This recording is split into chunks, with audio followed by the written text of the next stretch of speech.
Good afternoon and welcome to the broadcast. I'm Kenny Anderson. It's always delighted to be here with you for the Second Chance radio broadcast. We've been going at this for a long time now, and every Sunday we have an opportunity to share information and inspiration based right here on the campus of Oakwood University. WJOU, also known as Praise 90.1 FM, is always pleased to be the host for this 2 hours of what I hope is a moment of inspiration and so much more.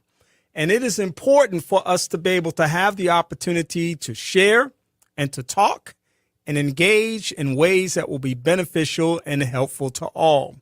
I know that on today, we're going to have a wonderful opportunity to have conversations that matter and conversations that will make a difference.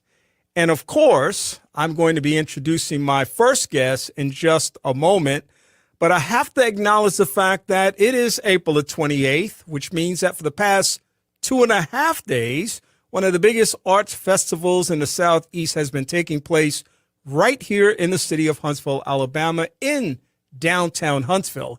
Yes, it's Panoply of the Arts. And if you have not had a chance to get out and get your panoply on, I hope that you do so before the day ends today.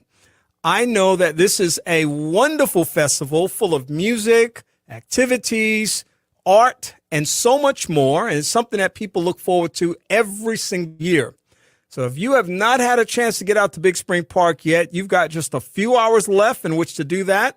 And I'm also watching the calendar because in just 2 days, we turn the page on April, which means that 4 months out of what was once a brand new year will be over. We are barreling towards the summer. We are barreling towards graduation season and so much more. And we're very excited about all of those things. And of course, we're excited about my first guest today. She is Appreciate Faulkner. She is the founder and CEO of Global Strategist Association in the city of Chicago, my second favorite city. And because of the timing in which we do this kind of thing, I'm going to acknowledge the fact that just a few days ago, they actually in Chicago experienced the return of winter. We got a little taste of it down here in Huntsville, but not the taste that I understand my friends up north got. So as always, Appreciate, I'm glad to see you, but I'm also glad that you get to hold down Chicago for me. Awesome. Thank you so much for having me. We did have that taste of winter, but I am happy to report today it's like 68 degrees. So we got a little touch of summer. All right. Well, hey, there's a lot of April to go. So we'll wait and see what happens. And not much more to go, but a little more to go and a little bit more of spring to go as well. This is actually kind of, for me, a cool time of year to travel up north because being a northerner myself, I know that as we move into April, May, you start feeling the break from that heavy winter grip that usually has had various states in its grasp. But hasn't it been a relatively mild winter for you? It has, unsurprisingly and alarmingly mild. And just knowing that Earth Day was just upon us, it's been kind of scary to witness. I think this is the third or fourth year in a row where we've really haven't had a winter and really haven't had any snow whatsoever, just very mild snow. And that's unusual for Chicago. Yeah, it almost makes you want to look over your shoulder and like, what's coming down the pike? What's hiding in the bushes? It's like, just look out. I'm glad that it's been that way for you thus far. I know that one of the things that I love to do with you is just reflect on the journey. And of course, your journey moves in so many different directions through GSA. Still celebrating the fact that you celebrated 10 years last October. I got a chance to be a part of that awesome occasion. And thank you for the awesome hospitality that was shown during the time that I was able to be there by giving me an opportunity to engage with so many people that you know and love and have built relationships with. Nicole Hannah-Jones was in the house the next day and got a chance to experience that. I mean, it was just a beautiful, beautiful experience. And to celebrate your 10 years in this space is amazing. In March, which is just about a month or so ago, you actually had a very special event. And I always like to acknowledge what you're doing in the Global Strategists Association space, because it is extremely significant to me, and I know for those who are impacted by it. But you had a Black Women Founders Program, and I wanted to take this opportunity, first of all, to say thank you for continuing to highlight and emphasize and convene conversations of significance, value, and importance across the diaspora, which is what you're doing. Mm-hmm. And this particular event, of course, was something that you hosted. And I wanted to just hear a little bit about that, because we have not had a chance to talk about that, but you publicized it well. And I want to hear about what happened. Sure. So thank you for bringing this up and mentioning this. And so, like you said, I convened this event. It was along with a partner of mine that hosts a women's professional league, a Black women's professional league that she has. And I called her up one day and I said, I want to do something for Black women founders. It's a lot of Black women founders in the city of Chicago, but across America, because when you look at the number of the fastest growing businesses, Black women are at the head of that. And so I just really wanted to celebrate us, but also to have a space where we can acknowledge the challenges. We are the fastest growing entrepreneurs, but we are the least supported and least funded, unfortunately.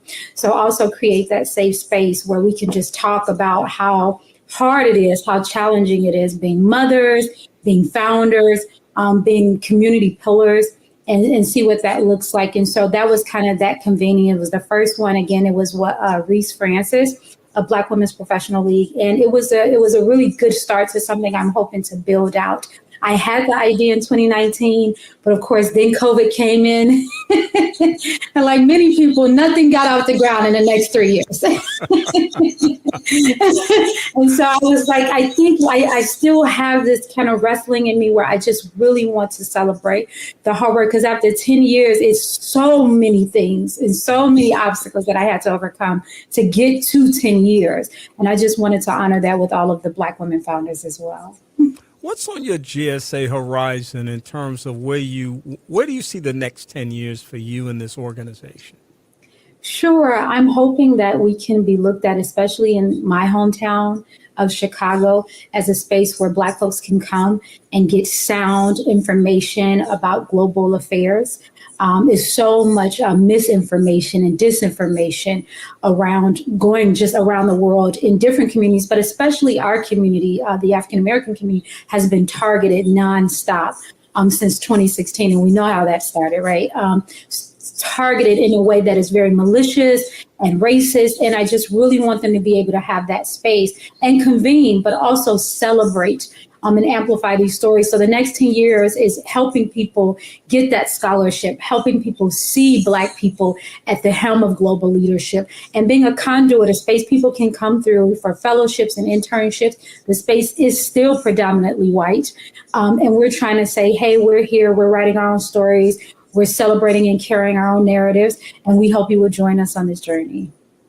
How important is it to highlight things like collaboration as a best practice, especially when people oftentimes get trapped in silos, and as they are trying to experience success, or they're trying to start something, or they're trying to sustain something, it can get kind of lonely sometimes, especially if you're leading the operation. As they often say, it gets lonely at the top, and sometimes there are things that are going on that nobody will understand except for the people who are closest to those kinds of experiences. So I know collaboration is, in my estimation, one of those core values that helps us to strengthen our ability to do whatever we do through shared resources, accumulated knowledge, and more. So talk a little bit about what collaboration means to the space that you're in. It means everything in this space. As I mentioned, the space is predominantly white, but it's also predominantly male. And so, and there's a certain level of background that seems to be celebrated. So if you are not coming through that pathway, as you mentioned, it could be very lonely. As Bobby Womack said, if you think you're lonely now, go ahead and try to start something as a Black person, and then a Black woman, and then happen to be under 50. There are a lot of gatekeepers. And so having those collaborations with different people open doors that I, as a Black young person from the South Side of Chicago, could not open.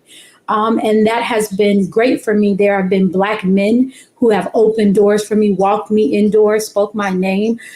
There have been whites, as Feminista Jones called, co-conspirators in this work to elevate and amplify Black people.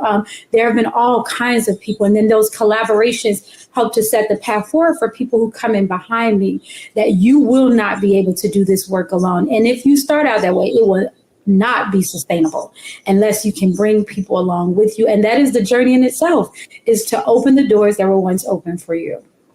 A Bobby Womack reference. I'm motivated and inspired by that. And we're only 10 minutes in. It only gets better from here, I would imagine.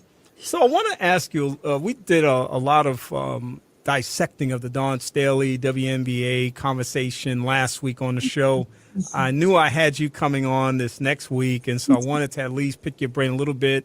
Less about Caitlin Collins, and I want to talk about Dawn Staley again, who I think is experiencing something that is often experienced, not just by women, but also by people at the top.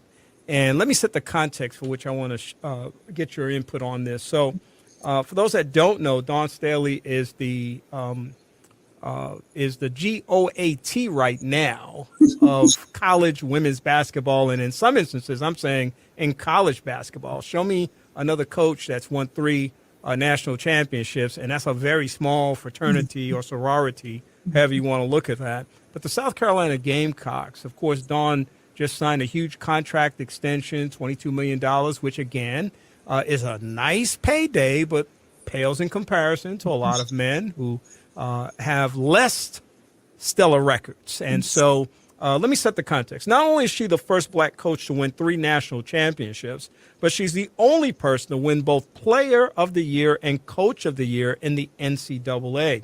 In the past 3 years, 2 national championships, 3 consecutive Final Fours, 2 SEC tournament championships, 4 first-round draft picks. And the thing that some reporters want to ask her the most about is her faith. Other people want to ask about her beliefs about transgendered people. You know, and it's what an interesting, environment and culture is created as a context of that. What are your thoughts about the Dawn Staley, what gauntlet? I'm going to call it a gauntlet because she's a killer. There's no question about it. And she's taking no prisoners. And I love the way she moves and handles her business. Your thoughts about Dawn Staley? Well, like you, I am in awe. I'm so proud. I watch women's sports, always have. Me and my daughters, we go to the Chicago Sky games. We was at the championship parade when we won.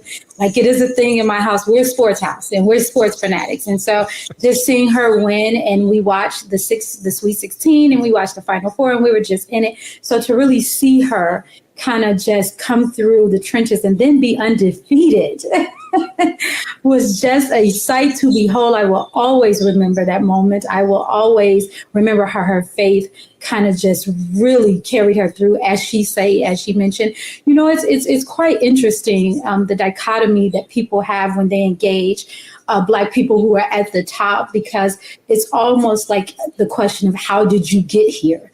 As if we didn't work the same way, as a Simone Biles didn't work as hard to get there, or Serena or Naomi, like everybody worked extremely hard to get here. But here you are talking about things that do not matter.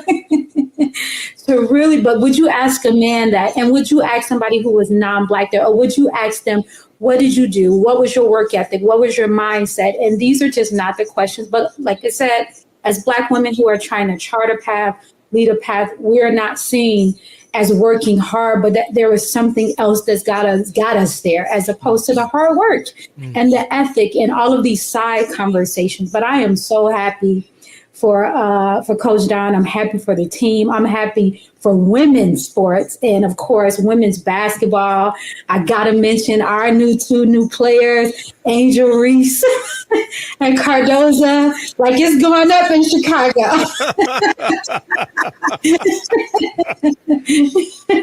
Good times indeed. I mean, I watched the draft and watched it with great anticipation to see what would happen.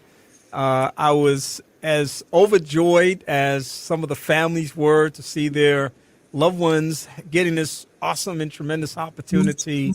And I'm really happy for what this is signaling for women's sports, women's basketball, professional basketball, as well as the college scene. And I really hope that there's some sustainability in that.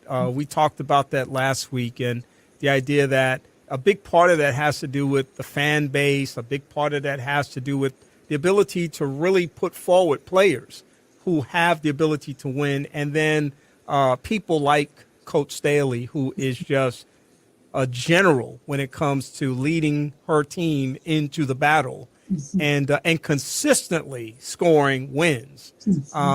It's just a compelling story, and I'm waiting to see what happens next.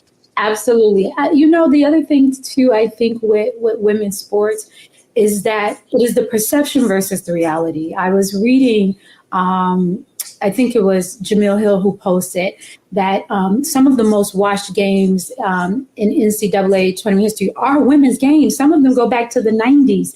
So it's the perception that people are not supporting. I'm like, I've always supported, but getting everybody else to really say, well, you didn't support. That doesn't mean we weren't supporting, and really owning that and saying, how can we individually and in community encourage people to support? Because some of us have always been watching, and the reality is that there is not only sexism, but there's misogynoir in our sports, in the way that we engage Black people in sports, especially sports that they dominate. And so all kudos to, I will mention Caitlin Clark, all kudos to her. But we've been watching since the Lisa Leslie days, since the Cheryl Swoops days, since the Dawn days. And like you said, she was player of the year. And so it's like, no, let's really hone in on that. Some of this is just our inability to put our sexism and misogynoir aside and say, these people have been balling since the WNBA started. Let's go. I love it. I love it indeed. Well, you and I have had a number of conversations about the political landscape in Chicago. It's one of my favorite conversations with you. So let's go there today. It could easily be called the tale of two Johnsons. Of course, we're watching eagerly to see what happens with Speaker Johnson in the House as a result of Marjorie Taylor Greene's pursuit of his position because of her and others' unhappiness. Surprise, surprise, with decisions that are being made. But there's a petition that has been drawn to remove another Johnson, and that's Brandon Johnson, the mayor of your great city. A lot of people are having a little difficulty with some things that are happening there right now. They've either branded him, typecast him, or have demonstrated their disapproval of his leadership at this time. And I know that before he came into office, in fact, when he was running for office, you and I talked about it. When he won, you and I talked about it. It's only fair that now that the unhappiness has risen to a state of petitions, that you and I discuss your perspective about what's happening on the ground up there with Mayor Johnson. Talk to me a little bit about what you're seeing and what you're thinking about the energy that's pushing back against his leadership. Sure. I think there are multiple things that are happening at the same time. First, I want to say in regards to the petition, we can't recall mayors in this city. There is no state law, so that's a wrap. Like, you might not like him, but he's going to be there. Like, if we couldn't recall Lori Lightfoot, you stuck with me. So you can recall governors. You can petition to get, something on the ballot to recall the governor. But there is nothing that will allow you to recall the mayor. So we are here with our mayor until the next election. But the other thing is, too, there is a level, which I think some people in his caucus, the Progressive Caucus, have admitted, there's a level of naivete, right, that they came in with. We're on, this progressive bandwagon where a large portion of the country is leaning either left or right. And, of course, Illinois is blue. It's blue all the time. It always has been blue. It's going to stay blue.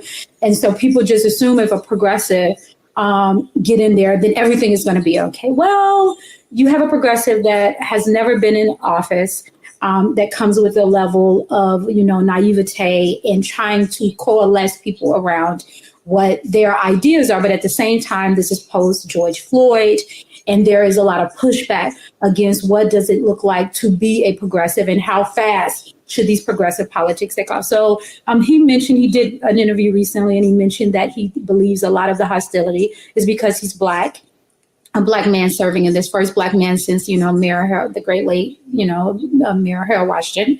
And so he mentioned that. But then there's also some of, mistakes that have happened with his campaign and things not being done as people feel up to par. But I feel like there is some grace that has to be given on his part. I will say that I think he is moving in the direction is which he promised, which is things that campaigns that he ran on. He just got, along with the city council, passed $1 billion bond bill to fund affordable housing and projects in disinvested communities, which are majority Black communities in this city. And that was a big thing. There are other things that he has done and he has put for, that a certain group of people don't really care for, because disinvestment and segregation in this city is the norm. So when you come in trying to shake up, and also there is a level of inexperience that people can constantly harp on, it makes it easy for people to say, take you out, take you out. But again, there has to be grace. And to me, the forefront is, what is your intention within our communities? It's kind of like, this thing that they did with Kim Foxx. She's getting ready to leave. But I love the work that Kim Foxx did, our great state's attorney. But once she decided that she was going to put forth, all of these, what people call progressive, but to me was just right things to do, which is release folks who were in jail for small marijuana crimes, look back at the ways in which our Chicago Police Department have tortured folks and, really bring them out and work with the Innocence Project and things like that. She became public enemy number one to a lot of folks. And I feel like the same thing is happening with Mayor Johnson. Again, not overlooking a lot of the mistakes that has happened with an inexperienced elected official. There are mistakes that are happening. But I think that intentionality and his desire to do well by the city is definitely there. Well, the final chapter has yet to be written, but we'll keep our eyes and ears to the ground. And of course, we're grateful that you're there, monitoring things and being able to give us a proper perspective as it relates to what's happening. Speaking of proper perspectives, I want to hear your perspective on the legacy of the late O.J. Simpson, who passed as a result of cancer at the age of 76. A lot of people, of course, are talking about O.J. again. They're talking about O.J.'s his post-football history. But some people are also talking about his meteoric rise to success and then his catastrophic fall, which was in many instances felt by many to be a self-inflicted wound. What are your thoughts about the legacy of O.J. Simpson? Orenthal James. What Jay-Z say? I'm not Black, I'm OJ. Okay. And it's just like, I don't even really know what to say. I remember I was young. I could just only think about the trial because I was very young when I first realized who OJ was. I had saw Airplane 1 and 2, which is still some of my favorite comedic movies. And then I remember next thing you know, my family was watching the Bronco going, I'm like, who is that? Who is that? And, I'm a teenager, new teenager. And it was like, oh, that's OJ. And so, I think, that's all I got. I ain't got nothing else for James. Well, it's interesting because there are people who interestingly say that now that he is deceased, that really should be the end of it. We can go on ad infinitum about whether or not people think he's innocent, people think he's guilty. We can talk about the juxtaposition of whites and blacks at that time in the shadow of the Rodney King verdict, the police officers that beat Rodney King and that verdict that lit L.A. up. And, we could talk about a lot of things. We could talk about, O.J. perhaps getting off the first time. We could talk about the excellence and the masterful way in which Johnny Cochran defended him. And then we can talk about those unforced errors that he kept making, and part of that was just showing up places, where he didn't have to necessarily show up. As we talked about it last week, the fellas were saying he should have just gone home and never come out the house again, but he kept coming out, and it was almost like he was just sort of poking his finger at fate, and almost like, yeah, all y'all know I did it, but I got away with it, and look at me now. So a lot of people just think his name needs to go away, and we'll see. Because right, and that's why I said period. Yeah, right. I got you. Very good. I wanted to ask you this final question because it's happening right now, but we don't know the outcome of this either. But the Trump trial is on right now. It's a little bit of a circus in the context of everything that's going on there, too. Any thoughts about what we're looking at and what we're seeing in this process? I hope this is the start of something beautiful. And I do not say that with any apologies, but as they always tell our community, if you commit the crime, you got to do the time. And so, I saw John Legend on TV yesterday. He did an interview with former press secretary of the Biden administration. And they were asking him, I don't know if you saw that, but they were asking him about Trump and the trial and all of these things. And one thing he said was, this man is inherently racist. And I think we just have to admit that. And everything else that we feel about the things that he do, we have to start from that point. Why do he do the things that he do? Why did he try to hide these payments? Why did he want to be president? Why does he want to be president again? All of these things are connected. And for a Black person who can't get by with anything, I just told somebody the other day, I'm constantly stopped. I don't know if it's the locks. I don't know if it's the black skin, but it just seems very intentional that when I go outside, I am deeply concerned about whether I will be stopped by the police and I haven't done anything wrong.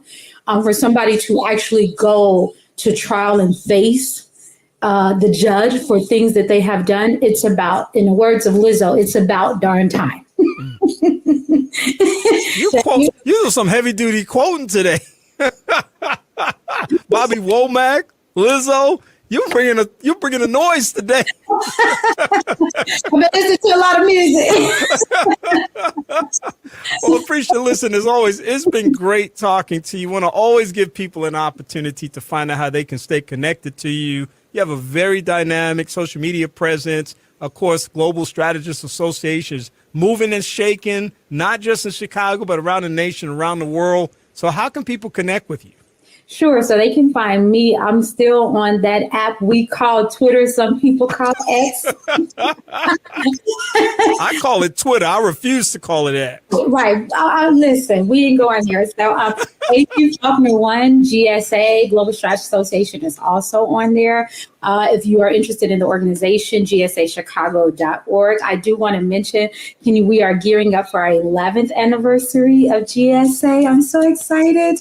And we are gearing up for what will be the first. It's not public, but I feel like this is my home here, so I can say it here. We're gearing up for the first ever Black and Global Week Chicago.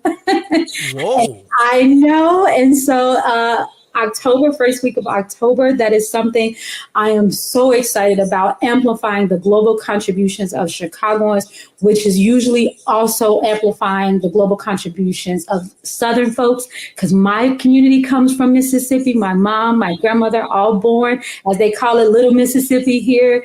So I'm excited about that. So I just wanted to put that out. That's coming. Well, you know what I need to do on my calendar? Don't pencil it in, Sharpie it in. Yes. Appreciate it. It's always great to talk to you. And I look forward to our next conversation. Awesome. Thank you so much to you and your listeners. Have a good day. All right. Take care. Appreciate Faulkner is the founder and CEO of Global Strategists Association in the great city of Chicago. If you don't know who Appreciate is, you need to find out who she is, because she is absolutely a change maker, a transformational agent, and she is somebody who is willing to engage with people in very powerful and specific ways in order to make an impact on the quality of life in society. I'm going to come back in just a moment with my next guest, and I hope that you'll stay tuned for that. I'm Kenny Anderson. It's Second Chance, and I hope that you're having an amazing afternoon. Save a place for me, save a space for me in your heart. Every year, the United Negro College Fund helps thousands of students go to college. But for everyone we help, there's one we can't, not without the funds. Save a place for me. Please support the United Negro College Fund. A mind is a terrible thing to waste. Call 1-800-332-UNCF. A message from the Ad Council. Transforming lives. Transforming lives.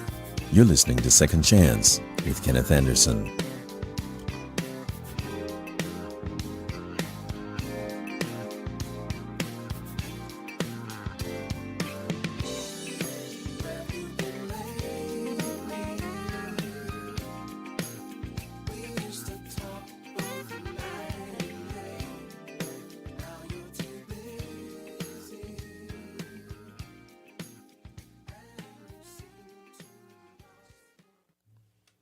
Welcome back to the broadcast. I hope you enjoyed my conversation with Aprecia Faulkner, the founder and CEO of Global Strategists Association, based in the great city of Chicago. And Aprecia joins me every quarter for a segment that we call Reimagining Our World with Aprecia Faulkner. So we appreciate her joining us on this afternoon. Historically, black colleges and universities have played a central role in the United States.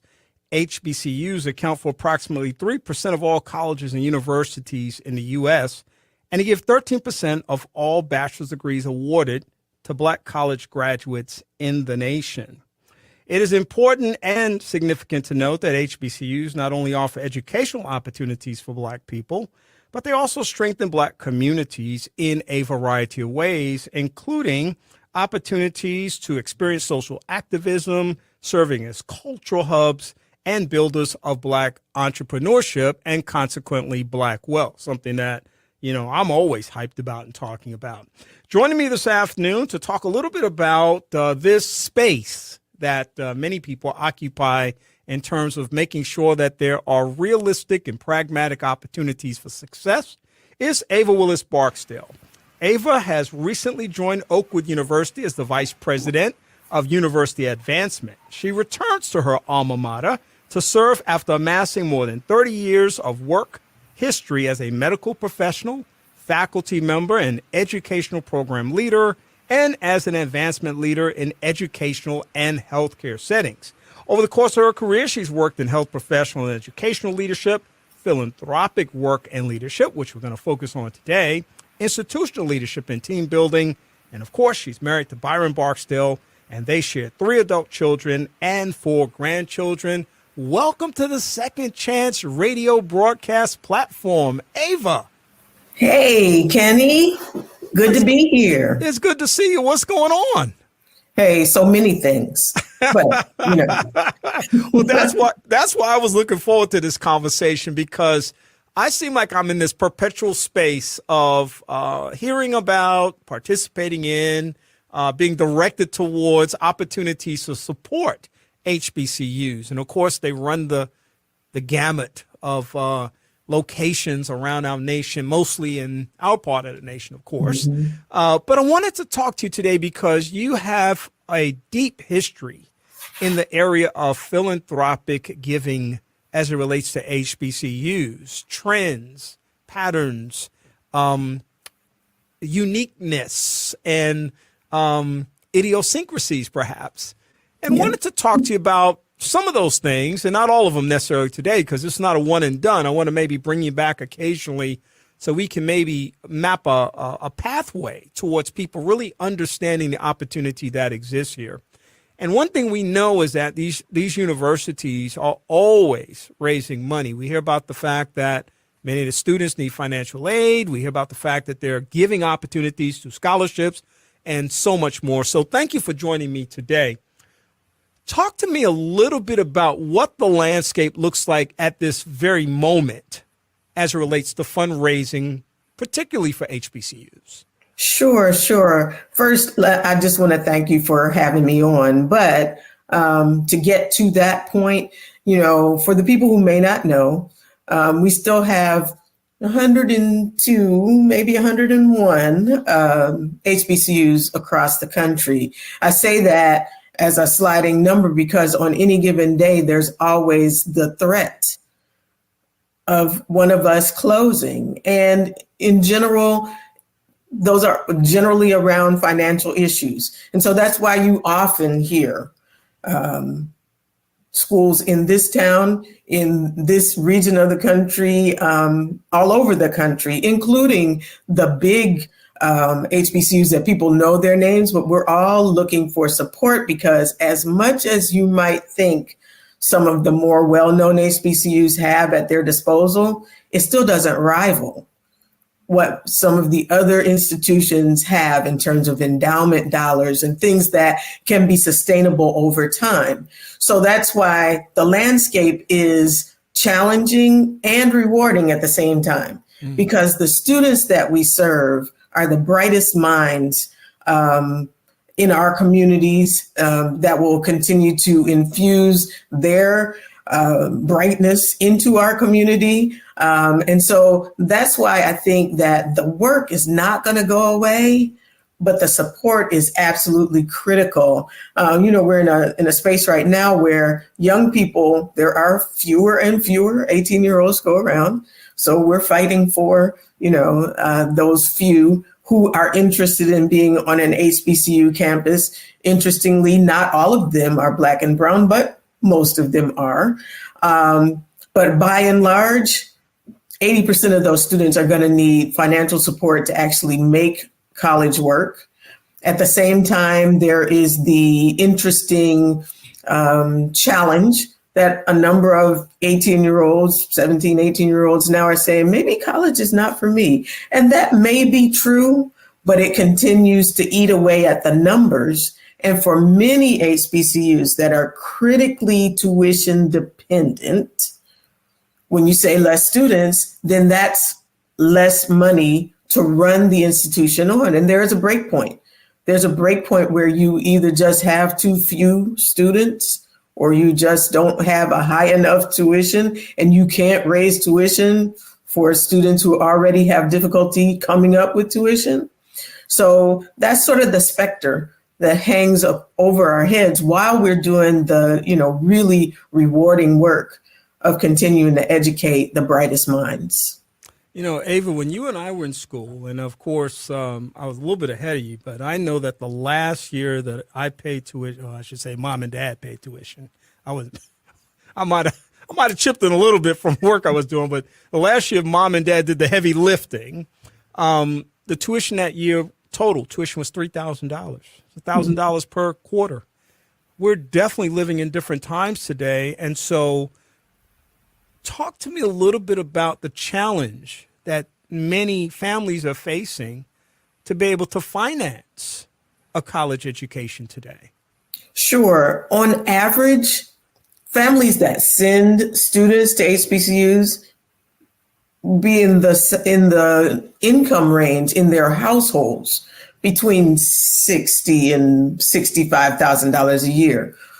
So when you consider that an average tuition and fees structure is in the 30s, 30,000, 35,000, some 40,000 if you edge up, not to mention if you're going to graduate school or, any of that. So imagine then a family that's barely making that amount of money when you consider what it costs to live, right? And maybe they have more than one child that wants to go to school. And so it's an interesting formula that with federal funding, there's this specter of the EFC, the expected family contribution, which does some sort of calculation of where people live and, what they think they make. And they give you this number. By and large, it's an unrealistic number for the families we serve. And therefore, those students have to make hard decisions.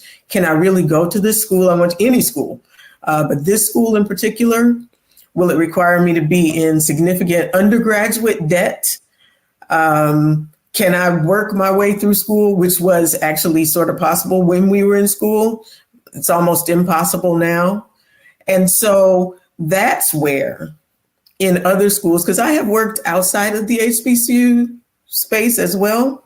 And so in some of those other schools that can do a quick, maybe not quick, but an endowment draw in the millions in any given year to help support their scholarship programs, our schools are trying to raise cash money every year to be able to fill those gaps. And so it's a different kind of challenge. I mean, and I would also add to that most HBCUs receive 50% or more of their funding from corporate sources as opposed to individual donors. And those corporate sources much prefer to fund programs, not so much scholarship. So we are working at a deficit, but still trying to fill those gaps for students to be able to remain. So, when you think about first the income base of a family, then the tuition and fees that students have to come up with, and the available sources for that, it can be quite a daunting process for the typical family. You have a deep experience, a very broad experience in this space of philanthropy as it relates to educational institutions. I wanted to ask this question. I'm going to frame it in this context because I know you have a medical background too. I want to talk about the anatomy of giving. In other words, what makes a person give? And kind of walk us through that from the point of maybe a pre-experience to a decision and then a post-experience. So it's interesting that you should say that, because I often tell people that we have both anatomy and physiology. So the anatomy is how we are organized. The physiology is how it really works. And so the anatomy of a donor or even a prospect, which is before they're the donor, is that somehow you get their attention. There is something that draws them to your institution or just to want to know more. And so if we are paying attention to that, we provide information. We provide opportunities for people to get to know us, whether that's coming onto the campus, being involved in an event, being a volunteer. In the next few days, there will be an opportunity for alumni volunteers to come and help with the Midnight Pancakes program, which is right before finals. They come and do a thing with our students, which is always great. But sometimes that's how you first interest a donor, is actually being on the ground with you, seeing what you're doing. And then my mentor in philanthropy told me that there is then what is called a golden moment. It's when that person looks at you or organization, they say, how can I help? You should never let that go past you. You should be ready. You should have in your back pocket several ways in which they can do that. Some of them not all monetary, and some of them not the big gigantic gift. Sometimes it's just, you could give us $1,000. You could do something that we can show you the actual tangible outcome of what it was. And then you begin a relationship. This is a people business. And as bright and shiny and great as any institution might be, without building that people relationship, you'll get gifts, but you may not get transformational gifts. Transformational gifts are what we're all after. I was lucky or blessed enough to be at an institution that got one of the transformational gifts that Mackenzie Scott gave, and which has turned the philanthropy world on its head, because she just gave money with no strings attached, unrestricted, and people could, in the millions of dollars. That was really, and at that time I was at a different HBCU, which they had never gotten a gift of that size all at once that was unrestricted. And so and the reason that she gave it to that particular school is she knew somebody who knew somebody who knew someone else that was attached to that school. So we can never underestimate the power of the relationship. And then once that donor walks in and says, okay, I'm going to do this, and this is what I'm going to do, it's really critical that you steward. that you then make sure that they understand the impact that their gift has made, because your next best donor is the previous one. And so that's kind of the cycle, how you hopefully get interest, build the relationship, do the solicitation with a successful solicitation, then steward, because people need to be thanked. People need to be acknowledged. And then, you sort of come again full circle. Talk to me a little bit about what I'm going to call benefactor best practices. In other words, what should the benefactor be doing? I want to kind of expand on your concept about relational giving, because I'm the same way when I'm talking about networking, when I'm talking about fundraising, when I'm talking about support for something. All success in life is relational. And to the extent that we have deep roots in that relationship, those roots produce results. Those roots, though, will die if we don't water it, give it fertilizer, sunshine, etc. So those are best practices in terms of, growing something. So talk to me a little bit about best practices in the benefactor space as relates to giving. So what I really enjoy when I'm working with a donor, or even when they're still a prospect, and they have so much interest that they want to read about you, they want to know about you. And then yet another golden moment is they want to invite you somewhere where there are people like them, where they include you in their circle. We actually call it circle work. And you have the opportunity to share with others who may have no previous connection to your institution, but the donor, the benefactor, knows those people well enough to know that all they need is some information, or that they could be brought into this same opportunity because not only were they happy to give the gift, but they've been treated so well that they think that people like them would want to be part of the solution as well. So I think that what donors and benefactors do best is they speak about their experience. They talk about the good that they know has been done with their gift. Some people want to be anonymous in terms of how much they've done, especially those that give multi-million-dollar gifts, but they will be great spokespeople for the institution and for what they think is the valuable work that's being done. And so by and large, we love to get the gifts, but I like, again, building out from this relationship for people to feel then like they're on the inside. They know some stuff that other people don't know, and they're willing to talk about it with their friends and with their colleagues and with people in their networks. Yeah, the story of Osceola McCarthy, of course, is a well-known story. Woman working at a school of meager income over a number of years. She saves $150,000, donates it back to the school that she was employed at. And a lot of times when people are thinking about giving, they're in their mind at that moment saying, well, I don't have a lot to give. Talk to me a little bit about the decision-making process as relates to that. And of course, we've already tied it into relational stuff and the idea that an opportunity might exist. So you may have allies and supporters around, but just the notion of that we're not expecting everyone to give the same amount, but we're expecting people to think about what they can do. So how do you talk to people about that kind of thing so that people who can't write the big check don't feel intimidated and sort of their voices kind of suppressed and their money suppressed? Sometimes what we do is we want them to know that they're part of a bigger crowd, that they're part of a group of supporters. They're part of people who all have the same kind of interest, but different levels of ability, right?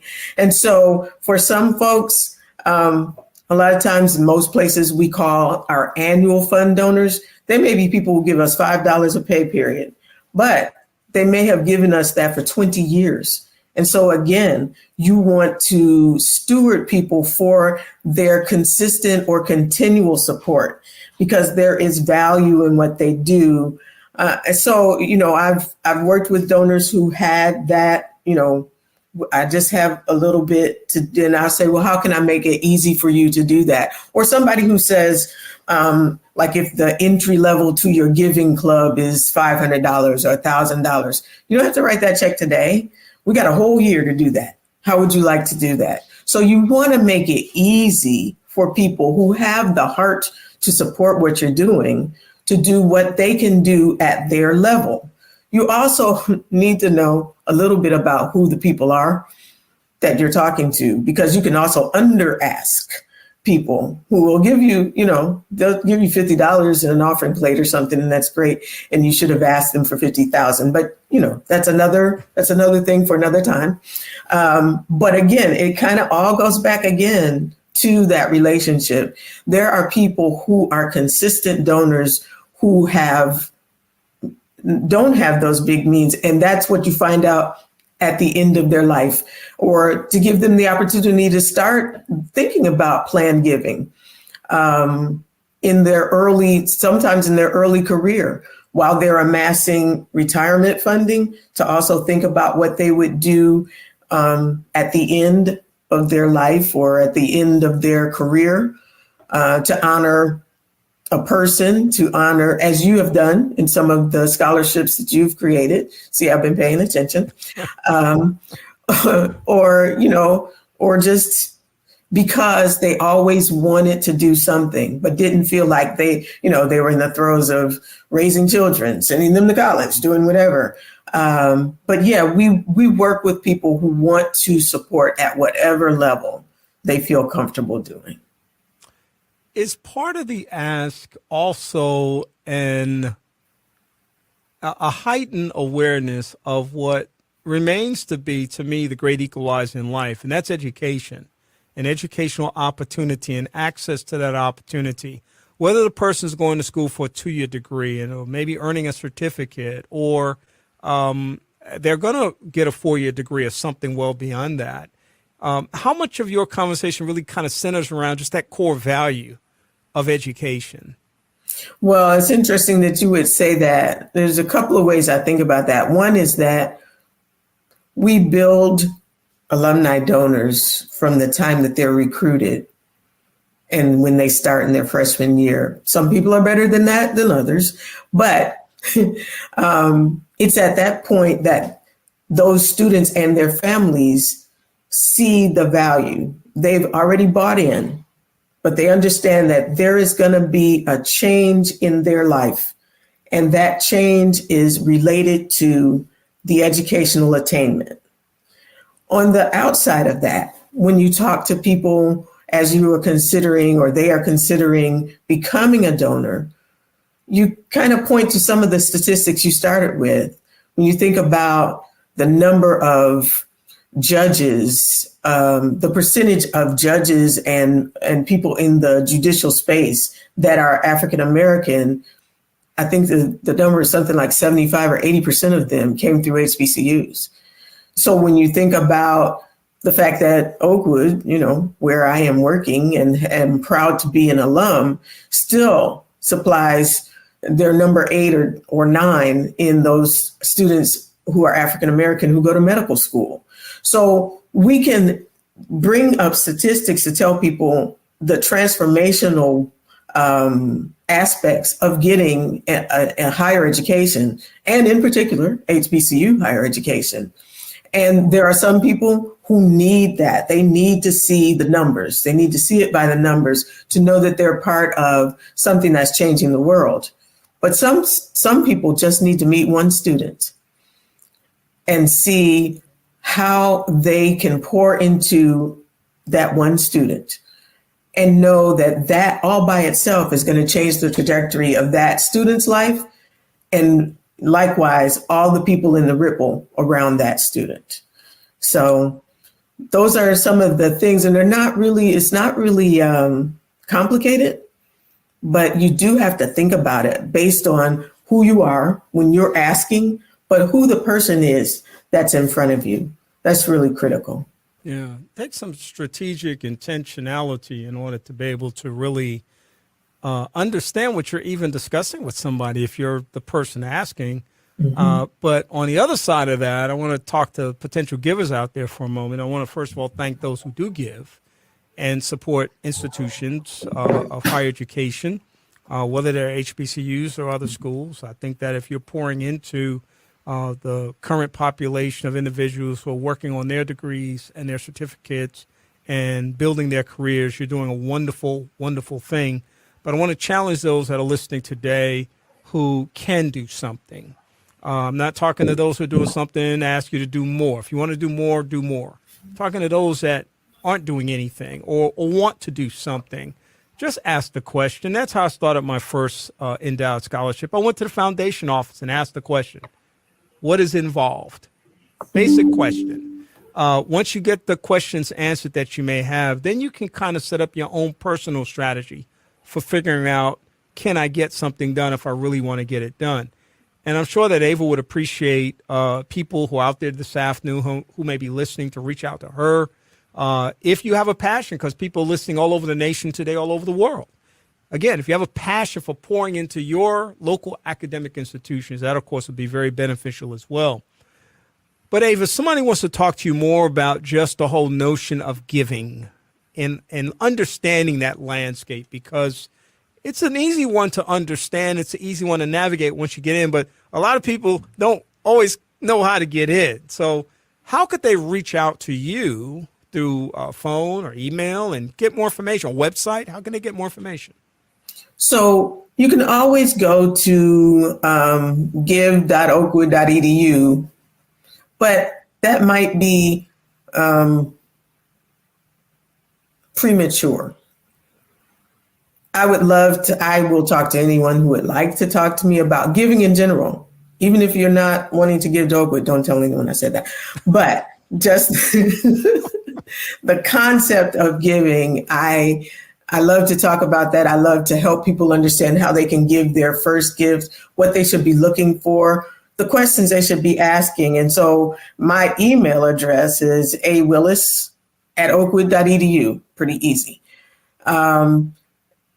I also am more than happy to meet with people. I will come to people. I like for them to come see the campus, especially now while we still have students. In a few weeks, it's going to be pretty quiet on campus. But I think that it's important to open the conversation. And there is, I used to teach, right? So there's not a dumb question.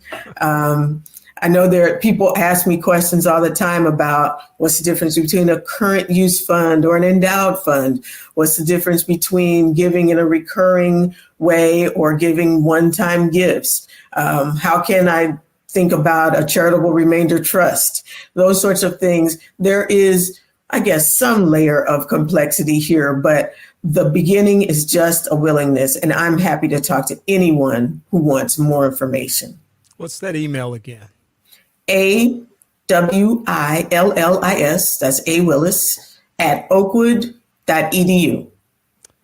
Ava Willis Barksdale is the Vice President of University Advancement, and we are delighted that she's taking this time to spend with us this afternoon to help us learn a little bit more about navigating the philanthropy landscape of HBCUs and institutions of higher education.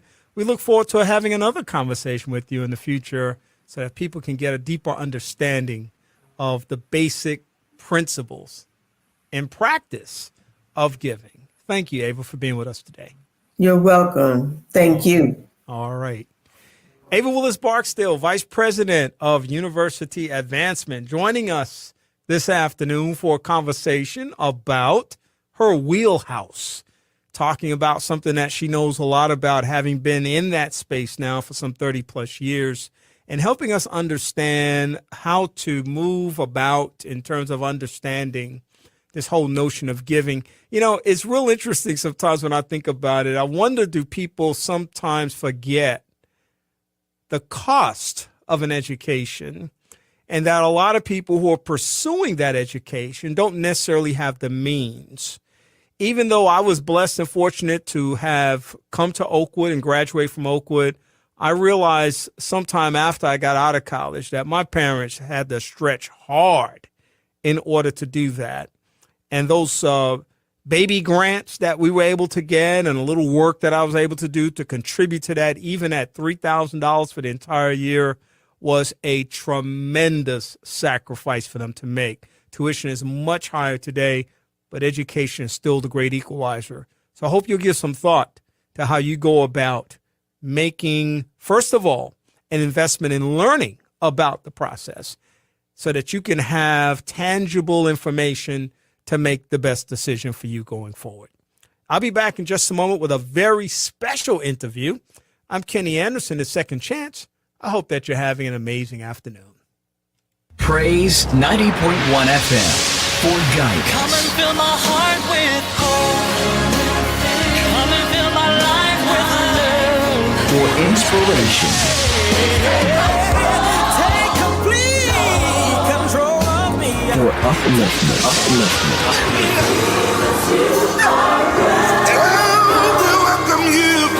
Giving you continuous reasons to praise. We're Praise 90.1 FM. Well, you know, folks, from time to time, I have the distinct privilege and opportunity to talk to some very special guests. And today, of course, is going to be one of those moments because the person that you see on the screen right now is somebody who I've only known for a short period of time relative to both of our ages, actually, our cumulative ages. But it feels like I've known this brother for a lifetime. And, of course, we are brothers for life because of some things that have happened in our lives over the last bit of time. And we're going to talk about a little bit of that. But his beginning goes so much further back that we're going to try to get as much in as possible. Kevin Powell is with me today. Let me tell you a little bit about Kevin. Kevin is a 2024 Grammy-nominated poet. We'll hear a lot more about that in just a few moments. He's one of the most celebrated political, cultural, literary, and hip-hop voices in America today. So he checks all of my boxes. And not only does he check those boxes, but he's got substance to go along with it. Kevin Powell, welcome to the Second Chance radio show platform. I love the name of your show, Brother Kenneth, and thank you so much for having me. I really appreciate it. And just, you know, it's an honor to know you. You have a profound life and as well. And just thank you for allowing me to be a part of your life. Thank you. Man, listen, you are absolutely a special person. You know how oftentimes people say that when a person walks into the room or when you engage a person for the first time, it's like a spirit precedes them. Thank you. And sometimes we make a decision as to who that person might be, what they might have to offer, and what kind of energy they bring into the place. And ever since I first met you in person, you have been nothing but a person of excellence and a person of inspiration in my life. And I want to say thank you for what you have shared with me on this journey. Well, all praises due to God, first and foremost. I'm just trying to listen to God, sir, more than ever, and do what God tells me to do. And I think it's to be a servant, you know, to show up and to show up with humility. I think about that a lot. My mother raised me not to self-brag in her South Carolina accent. Don't self-brag, boy, you know. And I take that very seriously, you know. So I love people. I love all people, and I love being a helper, I would say, doing God's work. That's what's important to me. You know, Kevin, I'm going to start right there because I have paid you this compliment so many times outside of your presence, and I want to do it in your presence right now. I watched you move almost surgically through our community on at least 2 occasions where you had a chance to come to this community and share your gifts. One was the Martin Luther King Jr. breakfast that took place in the past, as well as an opportunity to have a very special Black History Month program sponsored by my office. But I watched you in both of those venues, and the time that you took with people that showed you were genuinely interested in each person, that there was an authenticity with which you met people, an enthusiasm, an inspirational kind of space that you carved out for everybody. People walked away from engaging with you feeling special. And I think that speaks to what you just shared. Wow. Well, you know, there's a lot of ways I can respond to it. I mean, first and foremost, again, and I don't want to sound like a broken record, but I have to thank God and always excite God first and foremost. I don't judge anyone. Folks are Christian, Jewish, Muslim. I even acknowledge folks and respect folks who are atheist and agnostic. I believe that we have to embrace all kinds of human beings and all kinds of beliefs and non-beliefs. But I was raised to center God. And, I remember, Brother Kenneth, when I was in college, we would bring different kind of speakers to our school. I won't say the names of the speakers, but just like I'm sure you experienced, a lot of famous speakers, a lot of famous people, well-to-do people. Some of them were writers, authors. Some of them were civil and human rights activists. And some of them were elected officials. And what was striking to me were the people who actually stayed and engaged with us and didn't say they were too busy. They didn't have time to sign a book. They didn't have time to shake our hands. Didn't have time to take a photograph. And then there were people who just came strictly for the check. And I always said to myself, I'm not going to be the person who's going to be there just for the check.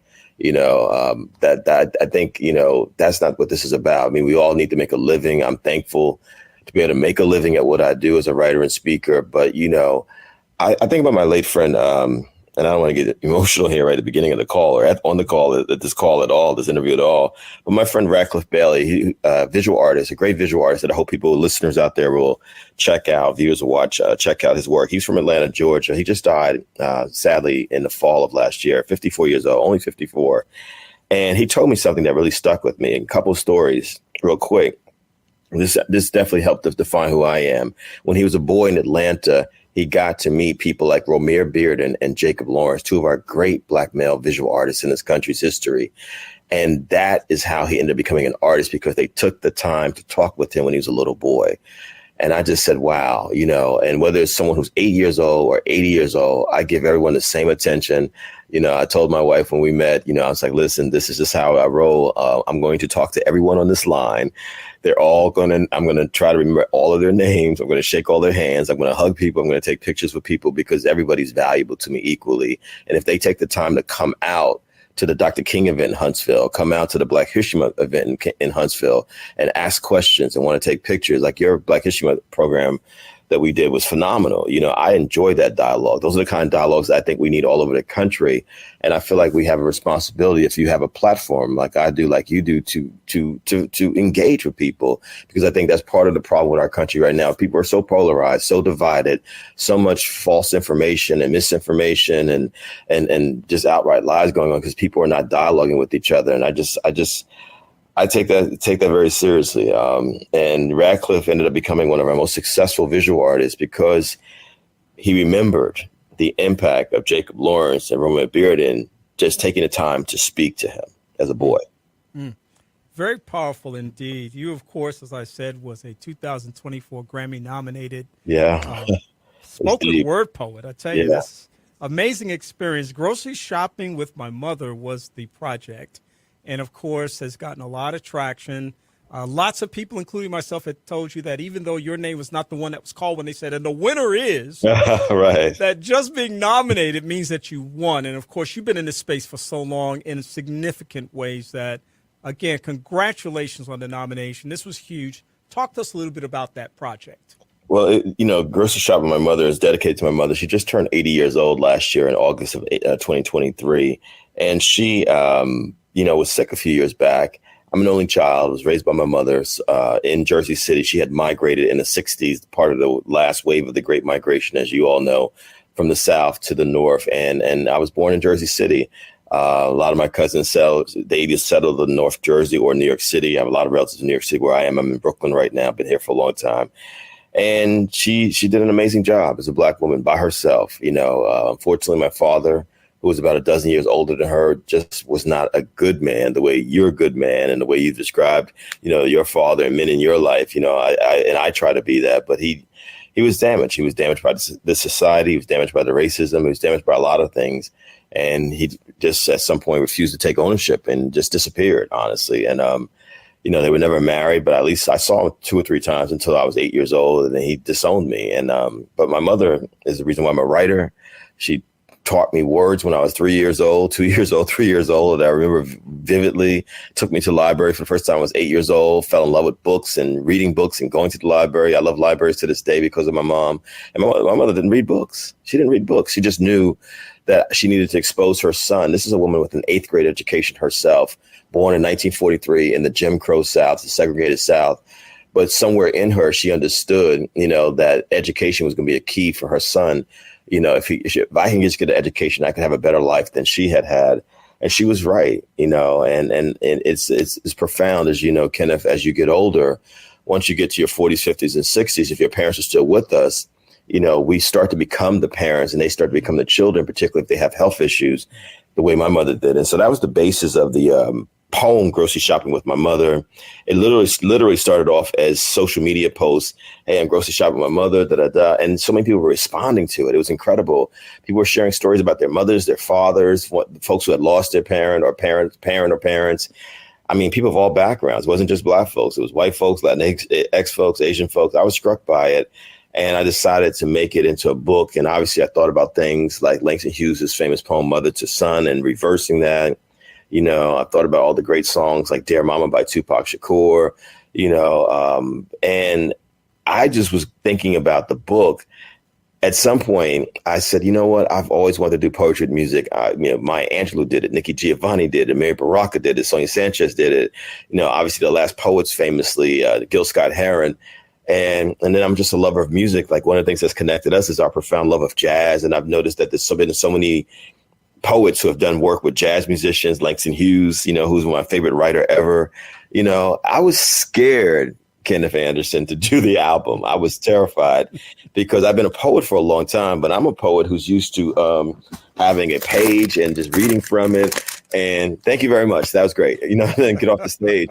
We sat in the studio for 8 months, taking 36 poems, pulling 9 poems out of it, and then setting those 9 poems to music. And then because my musical tastes are all over the place, I'm like, well, I need a gospel, and I need jazz, I need reggae, I need R&B, I need folk. We work with some amazing musicians. And that's how it happened. And we decided to keep the same title, the same cover. We just flipped it from the book to the album, just says Grocery Shop My Mother, the album. And it got nominated for a Grammy. And, what's profound about it, as I'm saying this to you, this is probably one of the first interviews I've done, or the only interview I've done. The day that I was nominated for the Grammy in November 23, I landed in Atlanta to say goodbye to my friend Radcliffe Bailey as he was dying. Wow. So literally on the same day, it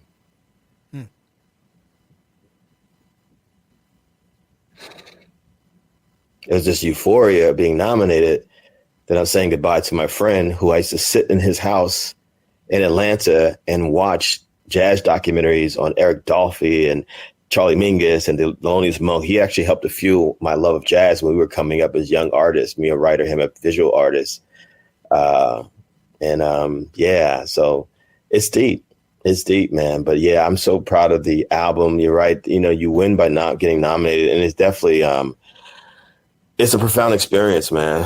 It's a profound experience. I've never been someone who's, chased awards, anything like that. People have always said to me, Kevin, how come you haven't had more fellowships, more grants? And I've gotten things through the years.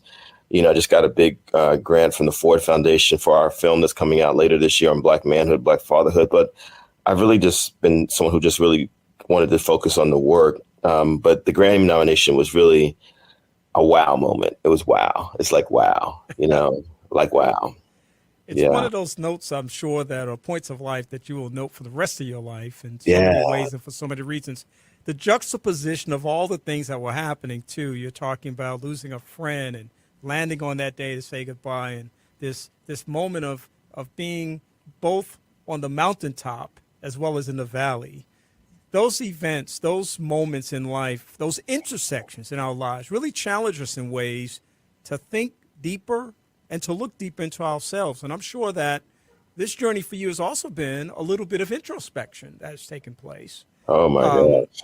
And I'm hoping you'll talk a little bit about that.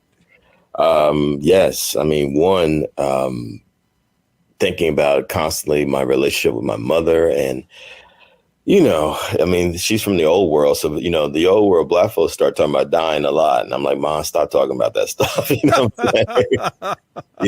But practical things come into place. Like you have to have power of attorney and you got to make sure your name is on everything. And it's profound, so you feel the mortality of life. And I know, you and I know we are of the same era in so many different ways. And we've, here you and I are standing, but we've lost a lot of people, especially a lot of Black males who have not made it past their 40s, 50s, or 60s, who have not made it to 70 or 80. And so I've thought about all those things. I mean, literally, I have a poem in the book, on the album and the book about Kobe, losing Kobe Bryant. I'm a big sports fan, and I was actually at his memorial at the Staples Center in February 2020, right before COVID hit. And it was incredible. But I remember feeling sadness, and little did I know in the next couple of years, we'd lose everyone from Kobe Bryant, Chadwick Boseman, and thank God some of the older brothers like Bill Withers and Luke Gossett Jr., who we just lost recently, lived long lives. They got to live past, 70 to 80 and what have you. But I've thought about that a lot, especially as a Black male, my own life, like, what do you want to do with your life? And I decided I've got to do things that make me happy, Kenneth. I've got to do things that I've always wanted to do. I've got to do things that I've been putting off. It's kind of like how you and I've been talking about, if I can say it, you writing, your life story is so incredible. And I'm glad that you're going to do that, in addition to everything else that you do, that's amazing, including your DEI work, especially with all these attacks on DEI. We need you and your voice more than ever, your insights more than ever.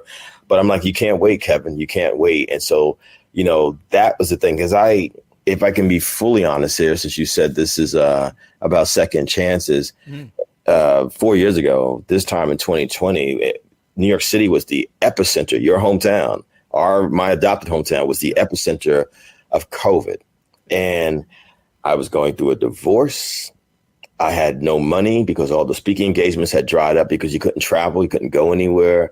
The divorce cleaned me out financially, spiritually, mentally. I was broken, sir. I was very, very broken, if I can be honest about it, because I think that men have to be honest about things that hurt us. And I didn't know where to go. And I remember being in a very dark place, and there was such a profound sadness I hadn't felt in years. Depression. It was deep depression. And, by the grace of God, and I remember a friend of mine, he sent me a very simple message. Kevin, if you give up as a Black person, as a Black man, that's going to be a victory for racism. That's what he said to me. That's going to be a victory for racism. And that's ignoring what your ancestors have gone through. And so when I was there the second time with you recently in February in Huntsville, and you were kind enough to take me to Oakwood, I thought about that when you took me to the gravesite of Little Richard.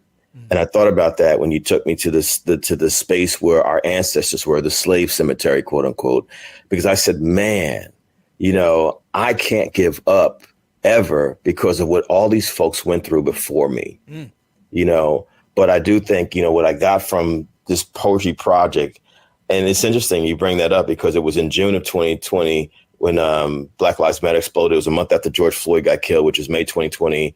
I wrote the poem We Them People, which ended up becoming the first poem on the album.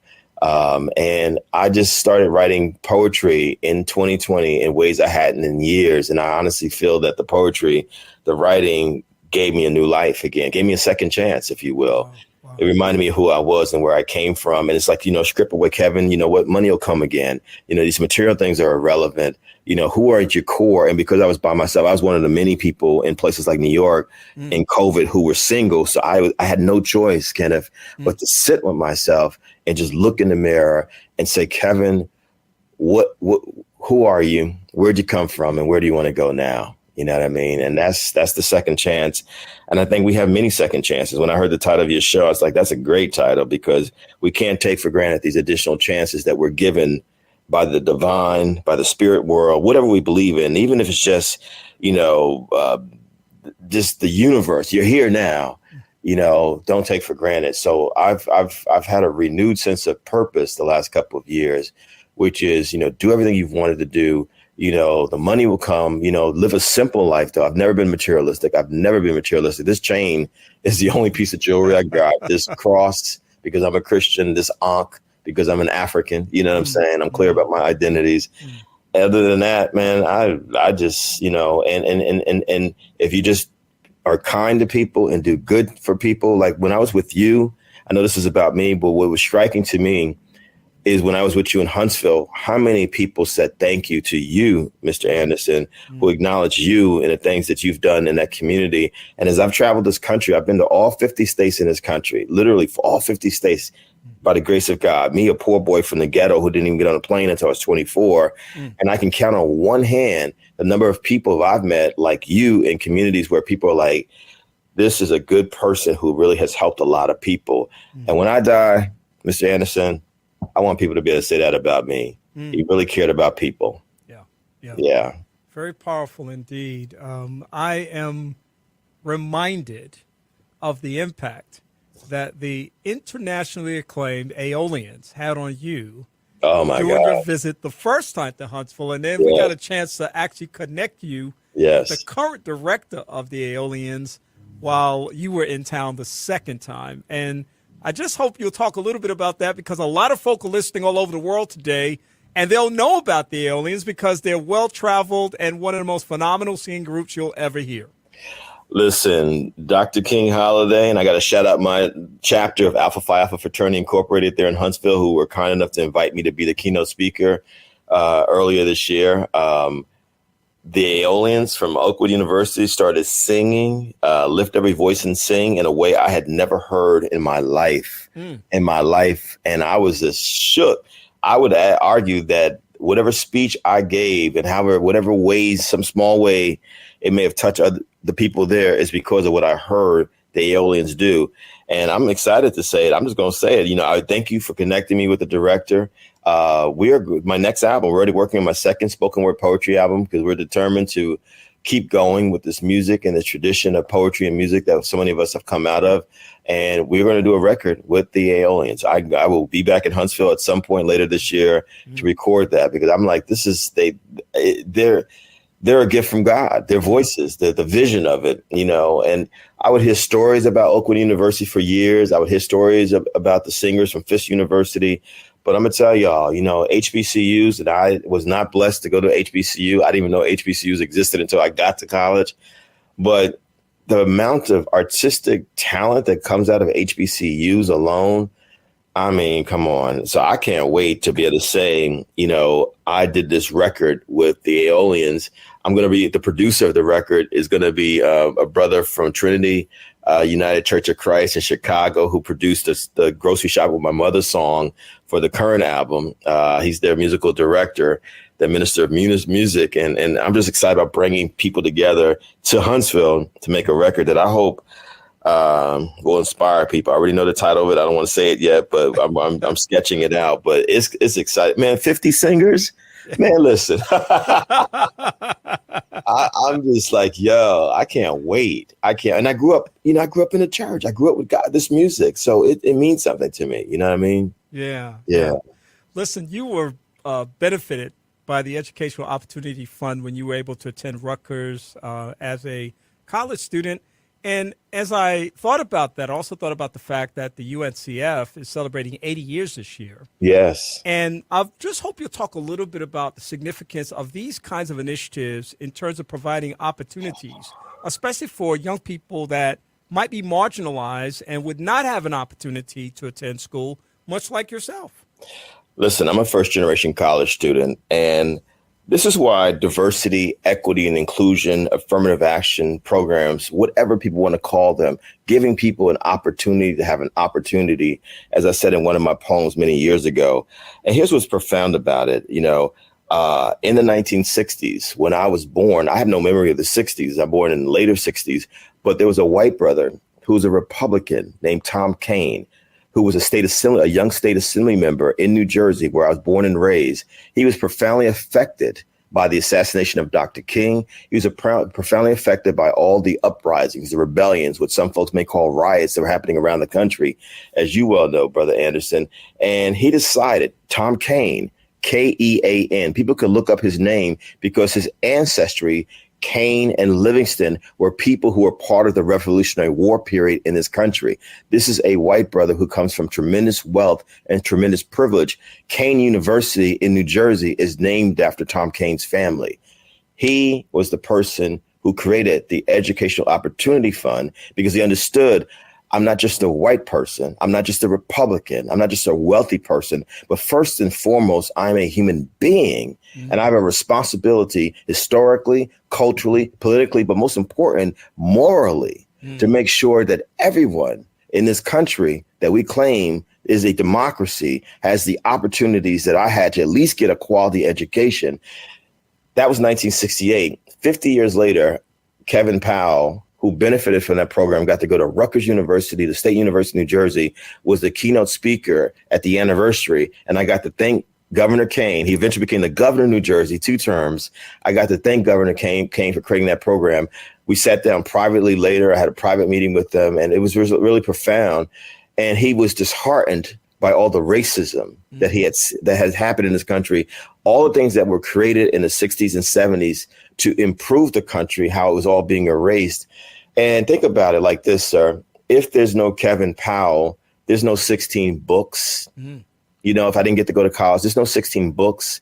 There's no speeches at Huntsville for Black History Month. There's no speeches in Huntsville for the Dr. King celebration that brought diverse people together. There's no Kevin Powell being able to touch not just Black people, but white people, Latinx people, Asian people. I have young people of all backgrounds who have said to me something about they've read something that I wrote or something like that. This is not bragging. Again, I believe in humility. But if I was not allowed an opportunity to get a quality education, to see what was possible, you know, beyond being a poor Black boy in the ghetto with a single mom on welfare, food stamps, government cheese, and the kind of rats and roaches I wouldn't wish on anybody. If I wasn't able to see that there was a world out there beyond that, because someone created a program that was a hand to me, not a hand out, but a hand up, I wouldn't even exist. I don't know what would have happened to me. You know what I mean? And so we need to understand, as we're attacking affirmative action and diversity, equity, inclusion programs, these programs have actually helped to create people who have become citizens who have helped other people like myself. You know what I mean? And when you deny people the possibility of a better life, I think you're denying your own humanity. You know, you're tearing apart the whole country when you do that. And you're also ignoring the historical realities of racism, sexism, classism, homophobia, transphobia, ableism, all the things that have been set up as barriers to block people. Oh, you're this race, you're this gender identity, you're this class background, you're this age, you know, you're disabled, you're not, we can't work with you. I mean, come on now. One of my friends is a sister named Dr. Angel Miles. She's a Black woman from Philadelphia who has been wheelchair bound her entire life. Notice what I said, Dr. Angel Miles. She just got her PhD in the last year. This is someone who has had to deal with racism and sexism and ableism. And she has a PhD, and she's one of our most profound scholars and thinkers and experts on DEI with an emphasis on disability versus ability or ableism. You know what I mean? Yeah. Imagine if she didn't have the money for college. Yeah. That is the story indeed. And the idea that there's so many distractions in terms of people who have demonized these letters, these 3 letters. Yeah. And taken it in a direction that it was never designed to take, who have hijacked the conversation of humanity, moving forward, finding the best in each and every one of us, producing the best quality of life for all human beings, have literally assaulted and attacked these things that are core values of our existence and humanity. And I appreciate you sharing what you shared. We're talking this afternoon with a very special guest. He's Kevin Powell. Kevin is a person that you may recognize for a lot of reasons, because he's commonly seen on a bunch of things like ESPN, The Nation, NPR, CNN. He's been quoted in the Washington Post, the New York Times, Esquire, HuffPost, just a few publications and media sources that you may have heard of. And of course, I get to call him the best thing that I can think to call him, brother and friend. And he's on the broadcast this afternoon, and I appreciate him taking this time to do that. You define yourself as a human rights and civil rights activist. Yes, sir. Talk about how you define that for yourself. Oof. Well, I have to be honest. I did not know proper or holistic American history nor Black American history the first 18 years of my life. My mother did the best she could. She fought to get me into the best schools in Jersey City. And what I tell people all the time now, I realized that my social studies classes in grade school, my history classes in high school always stopped after World War II. nothing else. I mean, think about it. Here I am born on the heels of the civil rights movement, but wasn't even learning about the civil rights movement. All we learned was Rosa Parks didn't give up her seat and Dr. King had a dream and then he was dead. That was it. And so it wasn't until I got to college, back to Rutgers University, and this incredible opportunity that I was given to go to school, I literally walked into the anti-apartheid movement, which was what was happening in South Africa. Nelson Mandela was in jail, you know, and I was like, all I knew was South Carolina with the word South, and I knew the South Bronx because of the birthplace of hip hop. That's what I knew. You know what I'm saying? I was like, South Africa, I was ignorant. You know, I remember someone showed me an album cover of Malcolm X's Message to the Grassroots speech. And I love Roman numerals because that's what I was a numbers person. I won a math award when I graduated from high school and an English award. I loved learning. I was like, who's Malcolm the 10th? They were like, Malcolm X, not the 10th. I was like, but that experience with the anti-apartheid movement as an 18, 19-year-old changed my life because I realized not only do I not know anything about Africa, I know nothing about Black American history. But then 84, back in the day, in the 80s, I should say, throughout the 80s, Jesse Jackson ran for president twice. And Jesse Jackson, for me, was what Obama became in 2008 for folks and, you know, later generations, even all of us. But you know what I'm saying? You recall it. It was profound. And I was mesmerized by Reverend Jackson. I remember when he came to my campus, I still had the little armband that said I was one of the security people, student security people. It was, you know, so I was learning and I ended up reading everything I could, Kenneth, about the civil rights movement. I was like, because I always loved history. Like I'm a massive sports fan. So as a kid, the first books I would read would be about the history of baseball, about the history of football, about basketball, anything sports related. And then I applied that so I could run down Thomas Jefferson, George Washington, Lincoln, FDR, the Kennedys, John Kennedy, anyway, not Bobby until later, you know, learning about him. But as I learned these things, I decided as a teenager, 18, 19 years old, for the rest of my life, I'm going to be a writer because I knew I wanted to be a writer since I was a kid.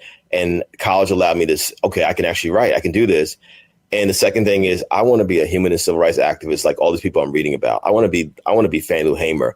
I want to be Ella Baker. I want to be like Dr. King. I want to be like Malcolm X. I want to be like SCLC, NAACP, SNCC. That's the tradition. That's what I want to do. Thurgood Marshall. That's it. And, you know, that's how it started. That's how it started, you know, for me. And it began with race, you know, very focused as a Black man on race and racism. But over time, I began to realize, and this is post-college, you know, through the years. And of course, traveling expands your mind as much as reading can. If you travel as a non-tourist, as you travel as someone who actually explores the places you go to, I was like, well, I can't just be opposed to hate that's convenient for me. I got to be opposed to all forms of hatred. You know what I mean? And that's where the human and civil rights activist piece comes into. And that's when I began to say both, because I'm like, I don't want to just deal with civil rights and because a lot of times it's narrowly focused on certain things. I want to focus on everything. And I think that's where Dr. King wound up. That's where Malcolm X wound up, both of them at the end of their lives, which is back to what you said, what are we doing with our humanity to help other human beings? That's really what it is for me. Yeah, that's a powerful way to approach this gift that many of us think about in that way, but of course, many of us abuse. And that's the gift of life. Yeah. You mentioned hip hop a couple of times, so I better hurry up and not bury the headline. In 2024 and beyond, there'll be this raging debate, Biggie, Tupac. And of course, you're writing a bio on Tupac. I am. A much That's why I got the pencil in my ear. In case folks are wondering, this is my old journalism habit. Yeah, right. It's a work in progress right now. Yeah. But I wonder if you would share a little bit about the motivation behind the book, but also hope that you'll dig deep and maybe share something about Tupac that nobody really knows, nobody really focuses on as it relates to his journey, which sadly, and this is the thing that strikes me the most about his life, it was so short. And I often wonder what he would have been, what he would have become had he lived. Yeah. Talk a little bit about the book. Well, you know, I met Tupac in August of 1993. So I literally have been carrying around massive files, folders, his story for 31 years.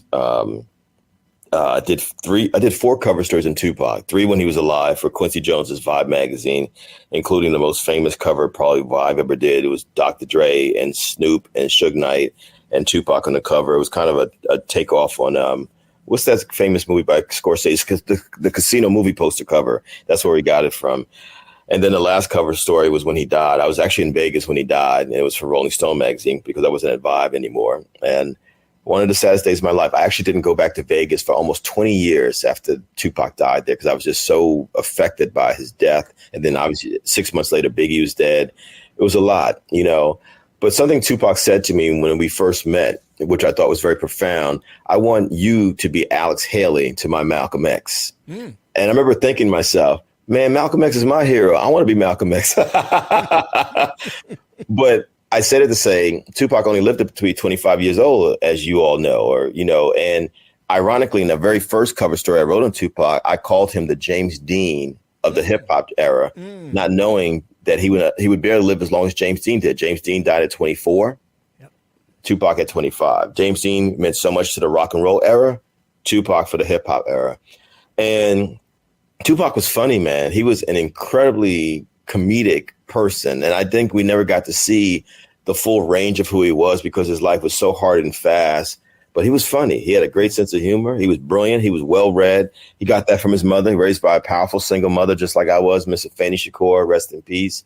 And what I want to do with this book, you know, and I was pressured to write this book literally right after he died. I was, you know, people were throwing all kinds of money at me. And I really mean what I say. I mean, people have asked me to sell the audio tapes of Tupac Shakur. Absolutely not. Absolutely not. You know, Kev, let us listen to it. Absolutely not. Absolutely not. I take too seriously, not just the craft of writing, but part of writing.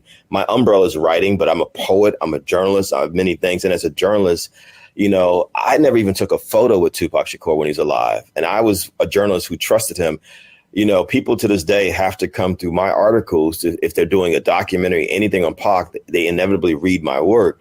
And I value that because he gave me such incredible access and trust, you know. And, you know, I decided in the last few years that I've got to finish this book, not because I want a New York Times bestseller or national bestseller or I want to make a ton of money or turn anything else, but because he asked me when we were young men to be Alex Haley to his Malcolm X and to tell his story. And I'm not going to knock any documentaries or books that have come out. I'm just going to say that I've been blessed to have access to people who have not talked to anyone else, who have talked to me. And it also, distance gives you the perspective, you know, which is like when I've said to you about you writing, Kenneth, you know, when you have some distance from things, you know, be it a personal family tragedy or, you know, and I consider Tupac a personal family tragedy, you know, I needed time to really process what did this mean? What did losing this life mean to me? How did it affect other people? But also what's the bigger context of it? And I think that, you know, now I'm writing it in a way that I couldn't have imagined writing it 5 or 10 years ago. And I can't wait because I also think that when we write now, like for me and for you and other writers out there, because you are a writer, sir, you are a writer, you're a writer. You know, I think about Frederick Douglass's narrative. I think about the poetry of Phyllis Wheatley. I think about, you know, Zora Neale Hurston, Langston Hughes. I think about James Baldwin, Audre Lorde, Sonia Sanchez, Baraka, Maya Angelou. I'm like, this is the tradition. This is the tradition of writers, Toni Morrison, that I come out of. And so if I'm going to do a book on Tupac Shakur, it's got to be a game changer kind of book. I can't reveal what's going to be in it. But what I will say, my prayer is that people are going to need to understand that it's bigger than Tupac and it's really about all of us. I'm looking forward to it for sure. I have great respect for you and the craft. Thank you. As well as the integrity that you bring to this particular space. I'm absolutely looking forward to it. Thank you. Kevin, talk to us a little bit about finding love again. I know that the Love of Your Life, Evangeline, is a significant part of your life now. Talk to us about finding love again. I got lucky, man. It's just that simple.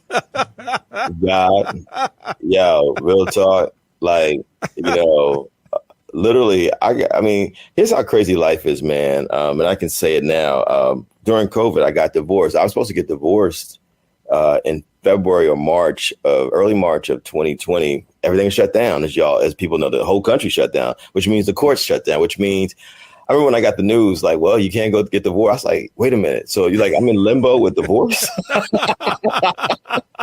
Because I mean, anyone who's ever been through a divorce knows how painful it is. I don't want to equate it with death, but it's a profound kind of grieving. Even if the relationship wasn't going to work, it's still it's a sense of loss. And so, I sat through all of that. But in the midst of that, later in the year, my wife happened to do a review of one of my books. Again, y'all, think about it like this, as you attack diversity, equity, inclusion programs, if Kevin Powell didn't get to college because of a DEI/affirmative action program, Kevin Powell would not have been a writer who did 16 books. And one of those books, my soon-to-be wife reviewed. And this is the happiest relationship I've ever been in my life. I remember saying to myself, who is this person who just reviewed the book? I looked her up and I was blown away by her intellect, her brain. And that's how it started. That's how it started. It was started because of books. It started because of books and a mutual love of books. And, man, listen, I can't even say enough. I mean, 2 of the 9 poems on the album that got nominated for a Grammy are dedicated to my wife. One is called For You. The other one's called The Love Sonnet. And I wanted to write stuff for my wife in the spirit of Pablo Neruda, the great Latinx writer who probably was one of the most romantic poets ever. I wanted to write stuff for her, and I want to continue to write stuff for her in the spirit of the Stylistics, Marvin Gaye, Smokey Robinson. You know what I'm saying? Oh, yeah. Because it's like love is important. And I think one of the things that we've lost with American music across the board that really saddens me is the absence of love songs. You know what I mean? A lot of us will go back and listen to Tina Marie or Chaka Khan or whoever we love. Like, and I feel the same. Even like the poets, a lot of poets that I know, because I'm a human and civil rights activist. Kevin, you political. Why are you talking about that love stuff? I'm like, well, Dr. King talked about love a lot, so why can't I talk about love? You know what I'm saying? James Baldwin talked about love, so why can't I talk about love? You know what I mean?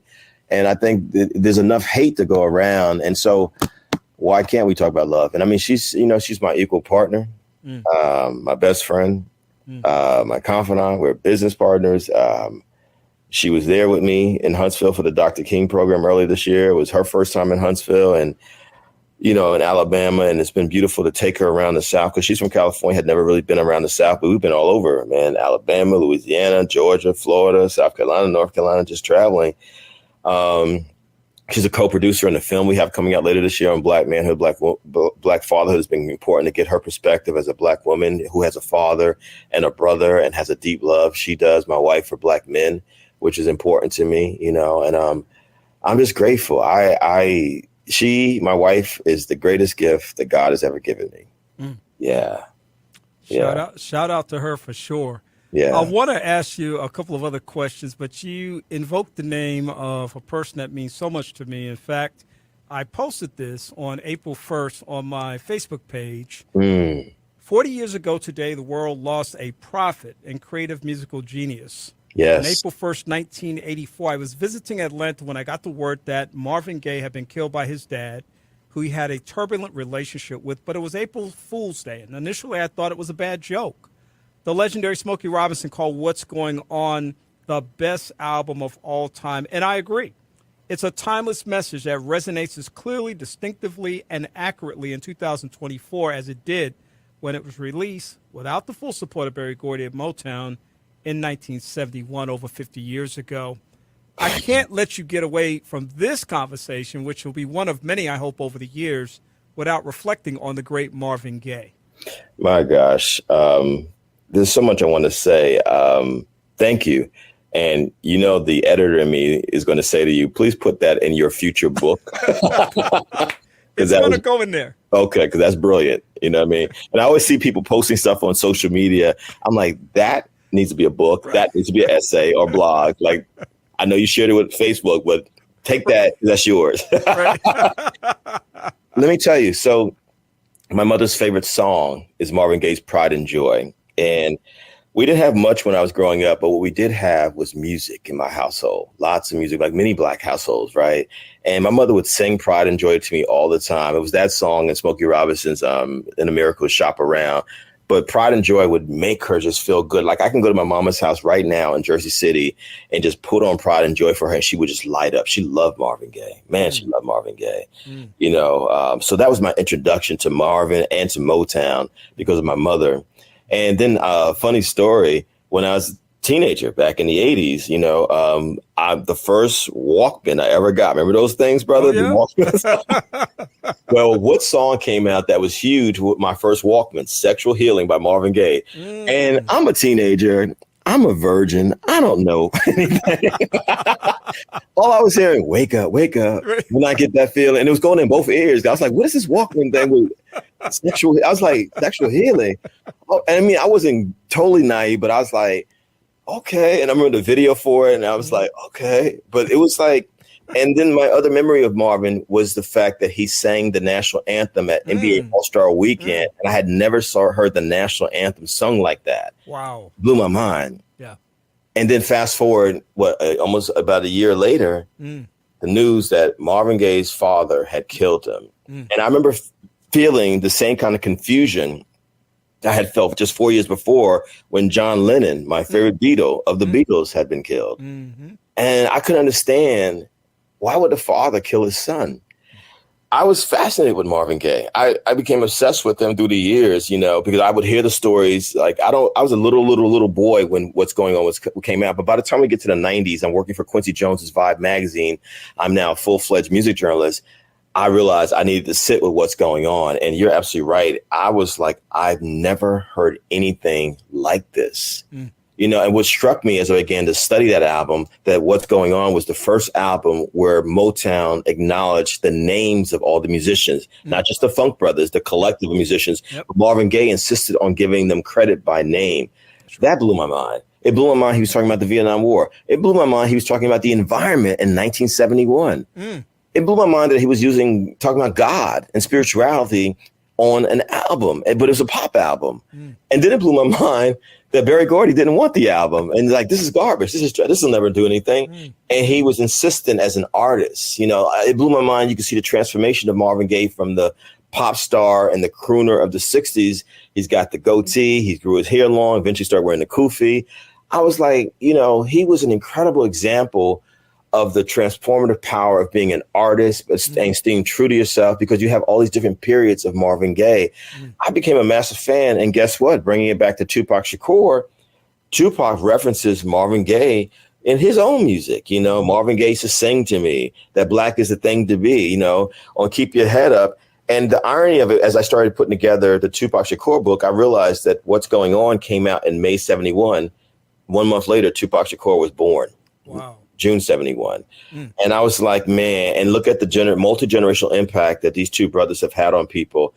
And then in the year 2000, Eric Sermon of the famous rap group EPMD found an obscure record in a London record shop, and he sampled Marvin Gaye saying just like music, and it became a huge hip hop in 2000. So Marvin lives, and honestly, Marvin Gaye's short life, because think about it, he was only 45. Yeah. He was only 45.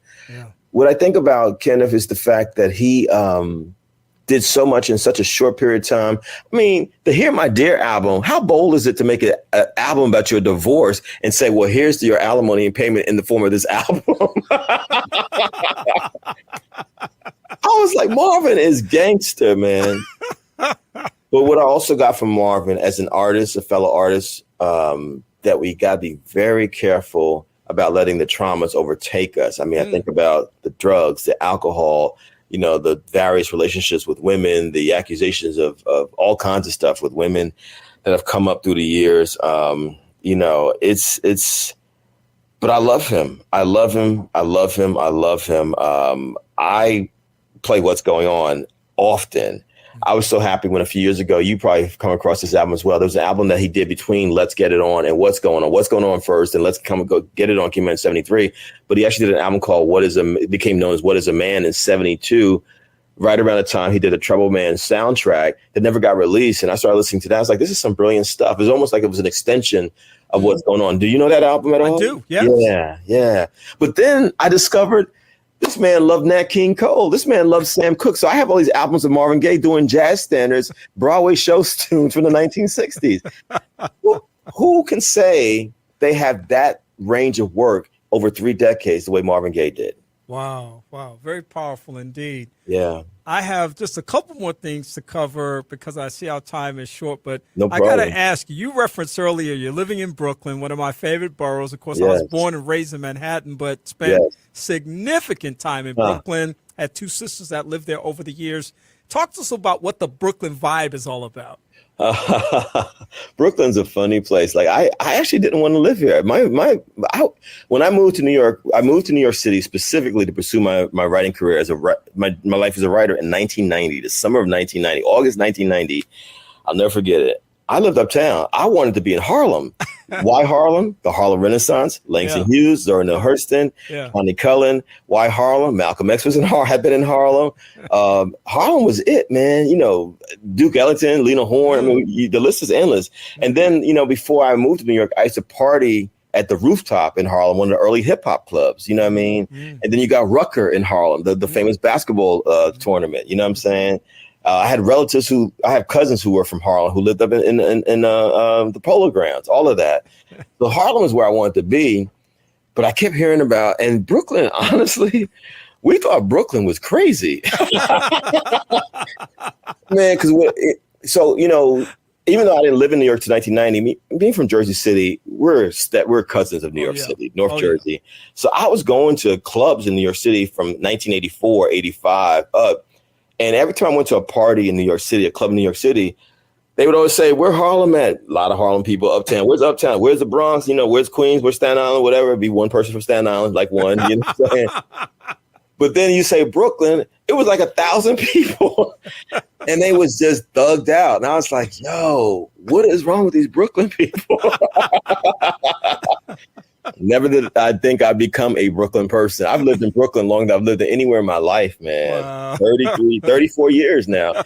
But, you know, literally in the 1990s, and Nelson George, one of our great writers, documents this in a documentary. We had our own flourishing of our version of the Harlem Renaissance in the 19. You know, he had Mos Def in Brooklyn. Common was here. Erykah Badu was here. People like myself were here. You know, we had so many writers and dancers, other creators. Spike Lee, Brooklyn. You know what I'm saying? In fact, Spike Lee is one of the reasons why I fell in love with Brooklyn, because I was watching Do the Right Thing and other movies that were set in Brooklyn. And I was fat. And, you know, then my favorite rapper ever is Big Daddy Kane. Where's he from? Brooklyn. Where's Jay-Z from? Brooklyn. Where's Biggie from? Brooklyn.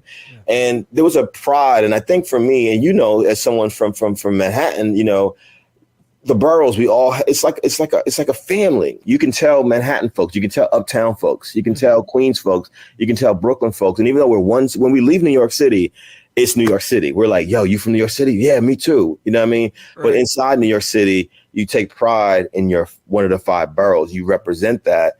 And, you know, I love my hometown of Jersey City. It made me who I was, but I've never felt the kind of cultural connection that I felt to Brooklyn. Like Brooklyn for me is what Harlem became for Langston Hughes, even though Langston was born in Joplin, Missouri.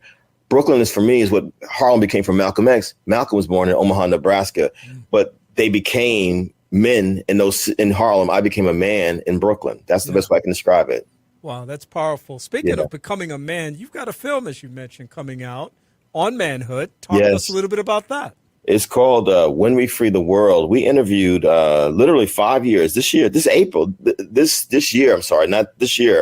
makes 5 years that we started working on this film, and it's finally done. Kenneth, let me tell you, brother, making a documentary film without real funding. And it started off as a small idea. Originally, I was going to do a short music video based on a song, and then expanded to 10 minutes. And I said, well, I should do 30 minutes. It's a 2-hour feature-length documentary film. We interviewed 60 Black men that cover 5 generations of Black males, literally from a 13-year-old to 90-something-year-old Black men are in the film. And we deal with a range of stuff. And think about it, in these 5 years, we've had the rise of Donald Trump and this ridiculous, insane kind of racism that has existed with some of these MAGA folks, the attacks on DEI, what happened to George Floyd. I mean, we can go through a list of stuff, and we've lost a lot of brothers. And the film deals with history. It deals with fatherhood, manhood, mental health. We deal with suicide. We deal with violence in all forms, including domestic violence. We deal with racism, yes, but we also deal with sexism, homophobia, transphobia. We deal with ableism. We have brothers who are disabled in the film. We have formerly incarcerated brothers in the film. We have brothers who are college educated in the film.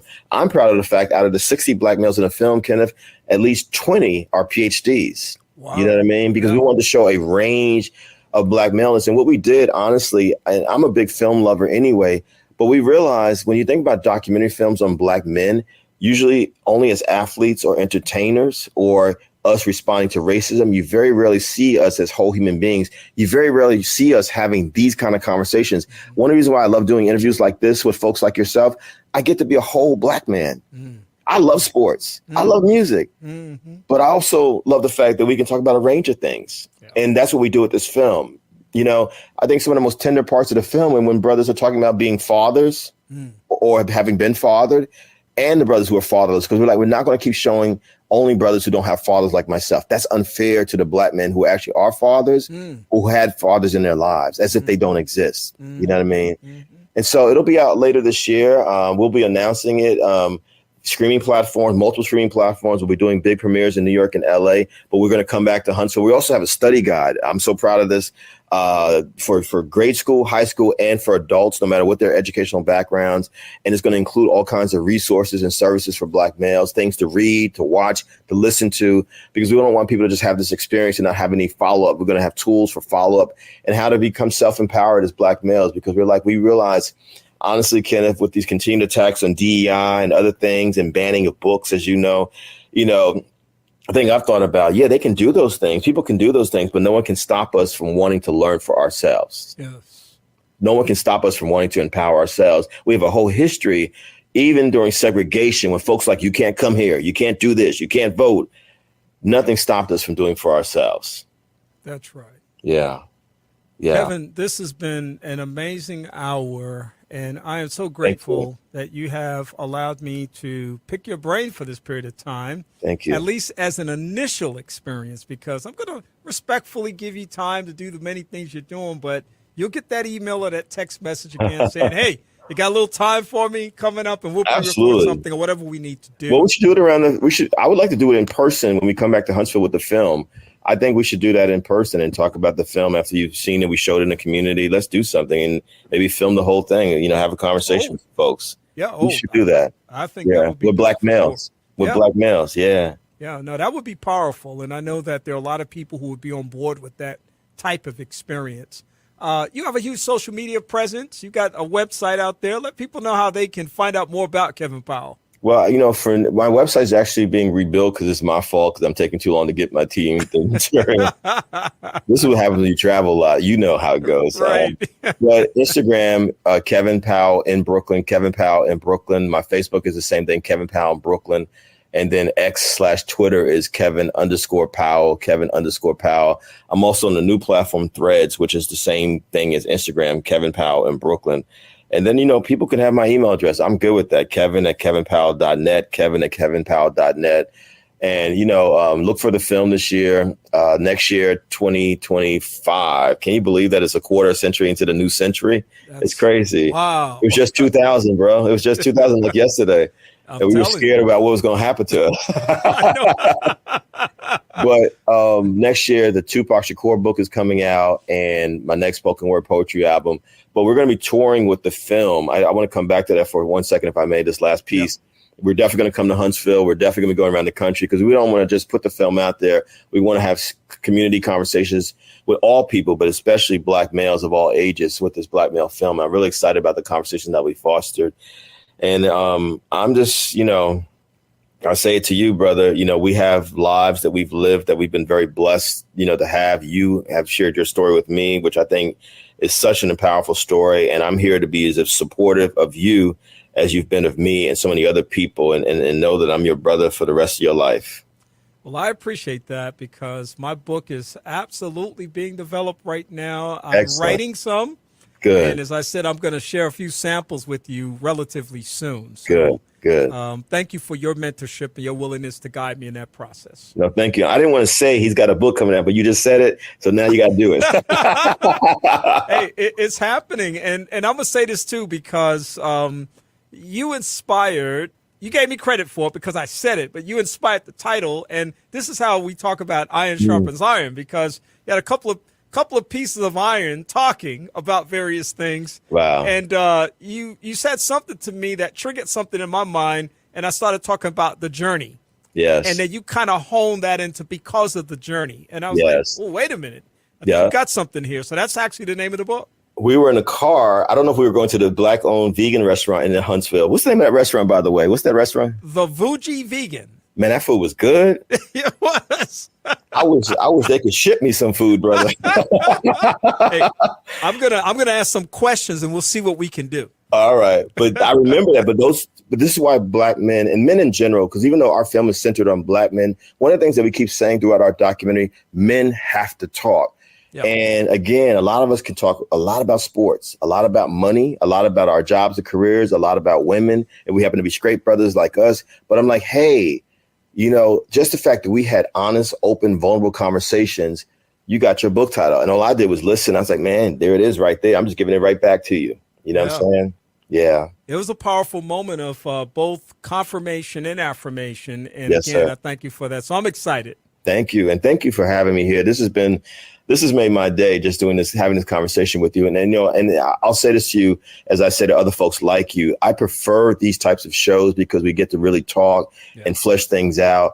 People, always ask me, Kev, how come you're not on CNN? It's like you used to be.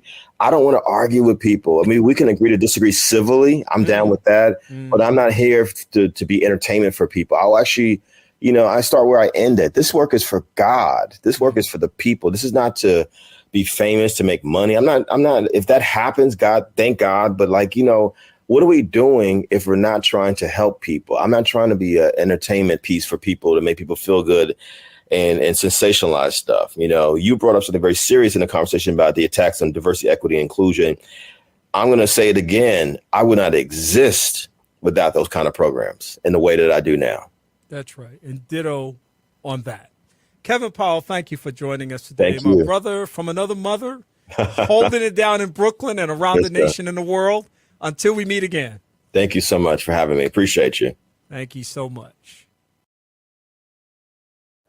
Perhaps you have some ideas, comments, or suggestions that you would like to share. Or perhaps you'd like to be a guest on the broadcast. We'd love to hear from you.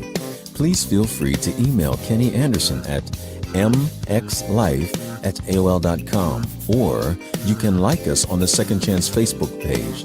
That's 2ND Chance. And now, back to more of Second Chance with Kenny Anderson.